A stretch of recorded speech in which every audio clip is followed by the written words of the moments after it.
Hello friends, மரங்கள்லே உயர்ந்த மரம் சந்தன மரங்க. அதனுடைய வளர்ச்சியில சொல்லலைங்க, அதனுடைய தன்மையில. இந்த சந்தன மரம் ஏன் தெரியுமா அது உயர்ந்த மரமா இருக்கு? இந்த சந்தன மரத்துல எண்ணற்ற மருத்துவ பயன்கள் இருக்குங்க.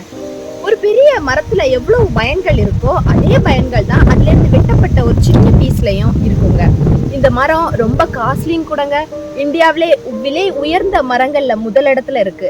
வேர்ல்டு லெவல்ல 2வது இடத்துல இருக்கு. ஆனா ஒரு முக்கியமான விஷயங்க, இந்த சந்தன மரத்தை சுற்றி விஷமுள்ள பாம்புகள் இருக்குமாங்க. அது ஏன் தெரியுமா? இந்த மரம் வளர்ந்து ஒரு ஸ்டேஜ் ஆன உடனே அந்த மரத்துல இருந்து ஒரு விதமான எண்ணெய் சுரக்குமாங்க. அந்த எண்ணெயின் வாசனையினால் இழுக்கப்பட்டு பூச்சிகள் வண்டுகள் எல்லாம் அந்த மரத்துல வந்து உட்காருமாங்க. அதை சாப்பிடுவதற்காக இந்த பாம்புகள் அந்த மரத்தை சுற்றி இருக்கும். இதுல ஆச்சரியமான விஷயம் என்ன தெரியுமா? அந்த விஷமுள்ள பாம்புகள் சந்தன மரத்தை சுற்றி இருந்தாலும் அந்த பாம்பினுடைய விஷம் சந்தன மரத்தின் ஒரு பகுதியை கூட பாதிக்காதாங்க. நாமும் சந்தன மரம் மாதிரி தாங்க. நமக்குள்ளாடியும் நிறைய நற்குணங்கள் இருக்கு. ஆனாலும் விஷமுள்ள பாம்பும் நம்மை சுற்றி இருக்கிறது.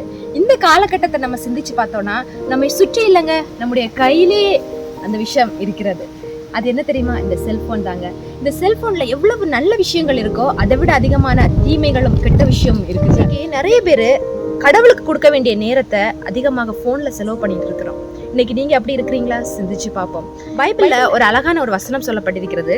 நீதிமொழிகள் 16:6 கிருபையினாலும் சத்தியத்தினாலும் பாவம் நிவர்த்தி ஆகும். கர்த்தருக்கு பயப்படுகிறதுனால் மனுஷன் தீமையை விட்டு விலகுவார்கள். கர்த்தருக்கு பயப்படுகிறதுனால் மனுஷன் தீமையை விட்டு விலகுவான்.